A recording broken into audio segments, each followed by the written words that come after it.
Alright, I just want to make this video real quick because we already know what's going on with this Nola Wells case. We already know what's been going on with a lot of these cases that's been tossed under the rug for all these years. But mainly this year, it's just so much going on, with the black community. Now, I'm going to put a disclaimer. I don't play that victim mindset kind of stuff. You understand what I'm saying? I was raised around all kinds of races. I was raised in a black neighborhood. I went to a school that was predominantly white. I live in a predominantly white and Hispanic community. So I am very, very, very aware that we cannot use our skin color to make excuses. And I'm gonna get into that when I get towards the end of this video. But let me tell you something. As black people, white people, they may be cool with you. They may come to your cookout. They may go to your concert. They may like your music. They may like your food. They may sit next to you on the bus. They may say, "What's up?" to you when you're walking out of your house down the street. That's cool. But let me tell you something. White people are not going to challenge each other. When it comes down to this racism stuff,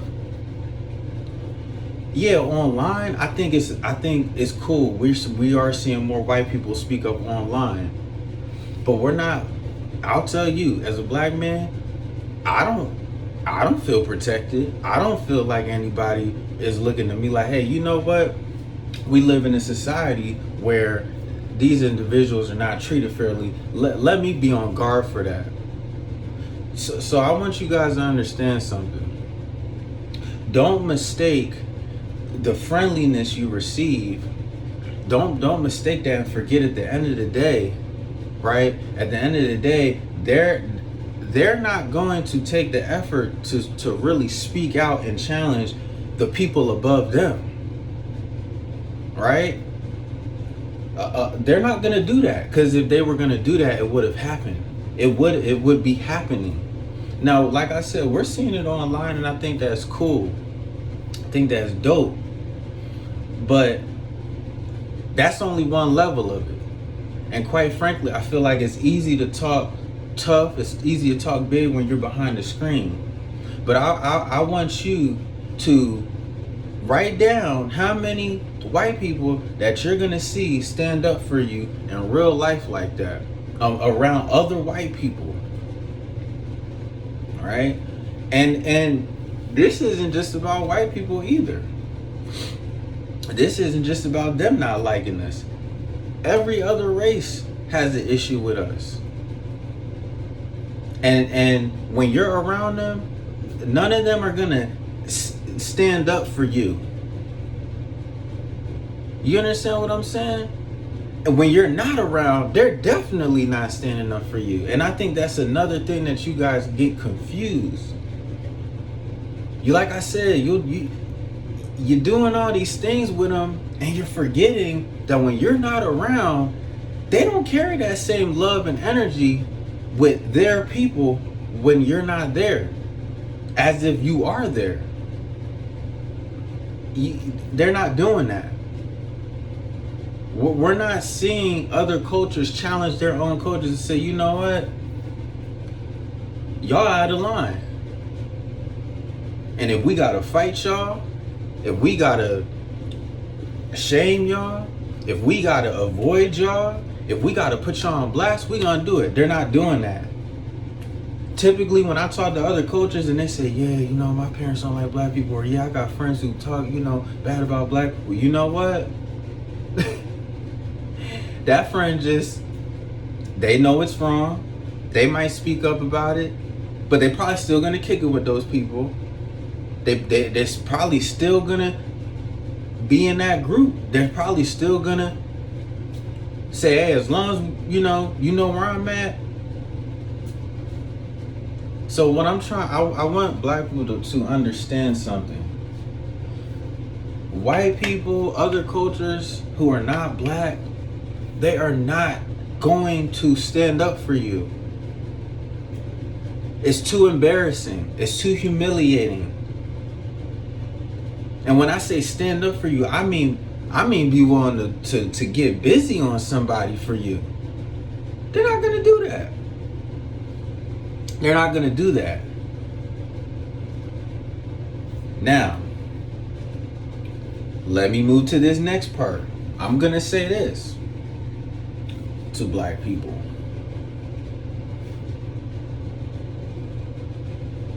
We have an issue as black people because a majority of us, we're not even giving people a reason to see us as valuable and to stand up for us. It's a shame how many black people that I see on a day-to-day basis who are just nasty. Nasty attitude, nasty living, nasty dress, just nasty. Not representing the culture well at all. The thing is it's like we're so quick to say something about another race, but we're not willing to say, you know, let me represent right. Let me pull my pants up. Let me take the bonnet off when I'm outside. Let me walk correctly. Let me talk correctly. Let me put the weed down for a minute and not be going everywhere smelling like weed. Let me look distinguished. Let my family be well behaved. We're not representing. So that's what we need to do, right? So like I said in the beginning, other cultures, I don't care how cool you are with them, how cool they are with you, and they say it, it's not enough of them that are willing to go to bat for you, especially white people. Very passive. Very passive. Most cultures, when it comes to how black people are treated and what's said about us behind closed doors, people, you know, other cultures are passive. But then it's like, can you blame them? Because what are they looking at? So as black people, we that's why I say the victim mindset has to stop. You need to worry about yourself. And you need to worry about how you representing yourself. If you don't give another person a map of how to respect you, then what do you expect? Now, I will say this. It is more of us. We're becoming more successful. We're taking care of our kids, at least trying to keep the family together. A lot of us are trying to mend things back, and unfortunately that's not being talked about enough. But that's exactly why I'm saying this. If we know that they're not going to talk about the good things that we do and the people who do represent this culture correctly, that means that all y'all that want to make excuses, that want to play the race card, that don't know how to act, that don't know how to behave, that don't know how to sit down and talk things out without getting in your feelings, don't know how to greet people, don't know how to treat people. Those of us who are black that still are living in that trauma, it is such a big responsibility on you guys to stop. You must change, because all of us who are really doing the work, we're suffering because of y'all. We're all one big team, and if one player or players on the team aren't putting in the work that the other players are on the team, none of us, we're never gonna get to a championship. And if we know that when we get on the court, the game is already against us, because we're going to get called for all the fouls. We're going to get called for all the techs, even if we don't foul, even if we don't tech. They want to get our best players out of here. So that means that we need to be double on top of our game. I just wanted to drop this here because the spirit was speaking, it was flowing. I was like, man, I got enough to say in 10 minutes. Like I said, you have to respect yourself enough and be distinguished enough to the point where another person looks at you and they can have all the assumptions they want in the world, but when they look at you and they see you, you're not the idea that they have or been taught about you. It's up to you. And you are representing a whole group of individuals. Other cultures feel this way. But guess what? They're not at the bottom. They're not at the bottom. We are. One bad white person can't make all white people look bad because they're not at the bottom.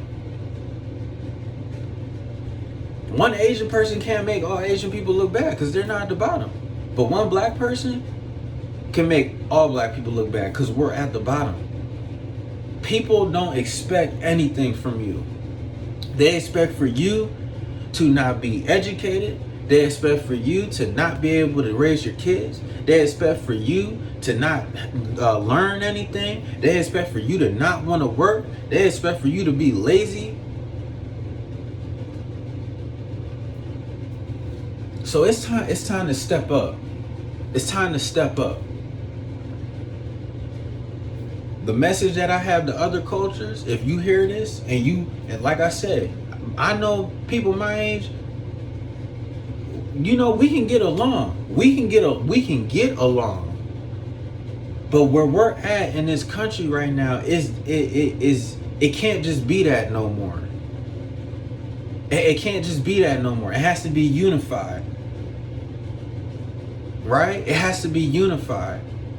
So it's okay, you may not look like me, but I'm willing to stand up for you and stand up against other people who look down on you, who want to bring harm to you just as much as I would to my own people. That's my word to other cultures. Because when I look at other cultures, how can I say it's hard for me to respect you? Because I know you've been taught, it's comfortable, it's easy to be like, well, that's their opinion. I'm that, you know, it has nothing to do with us, that's just their opinion. But it's deeper than that. Because that person's opinion, they're gonna have kids. It's gonna be transferred to them. And it's sad. It's sad because I take my son to the park, all kids, different races, they just enjoy playing with each other. They be kicking it.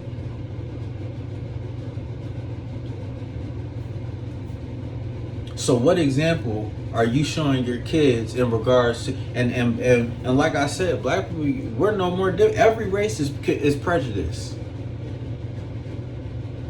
Right? Every race is prejudice. Black people, ain't nobody coming to help you. Ain't nobody gonna speak up for you. Maybe you on a line behind a phone, but ain't nobody out in these streets gonna do that. They're gonna ignore you. They're gonna walk past you. They're not gonna treat you how they're gonna treat the other person who doesn't look like you. That's in real life. That's in real life. So give yourself something to be proud of. And give other people something to make them question who you and your culture truly are.